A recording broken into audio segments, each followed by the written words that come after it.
สวัสดีทุกคนนี่เลยเนาะจะพาเด็กน้อยห้องเพลงชาติเนาะว่าสามารถห้องได้บ่เนาะถ้าว่าห้องได้ก็จะแจกเงินให้คนละแสนเลยเนาะถ้าว่าห้องบ่ได้ก็คือบ่ให้เนาะว่ามาติดตามนำกันว่าสองคนนี้สามารถห้องได้บ่นี่คือนักเรียนอยู่กิ้วบ้านกิ้ววงวิไลเนาะอยู่เมืองใหม่แล้วก็แขวงพงศาลีเนาะเดี๋ยวจะไปสัมภาษณ์ว่า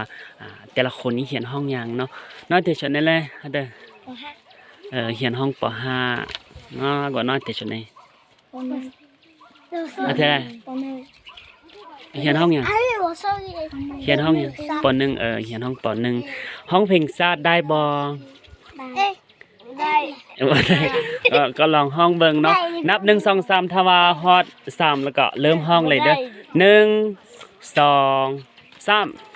เราละเธอได้มาละตัวน่าเสียส่วนเสียใจ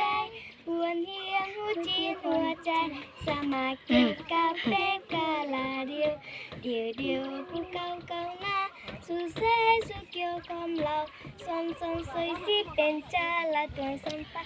เมื่อพากาไว้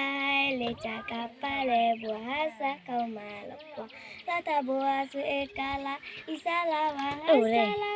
สสิใจสุสิเอาใส่สาวเข้าไปสูงกว่ากัตนาโอเคก็ห้องได้เนาะผู้นี้ห้องได้นี่ให้เลยเนาะผู้นี้บ่ได้เนาะห้องบ่ได้โอเคครับไปเลยโอเคผู้นี้ให้แต่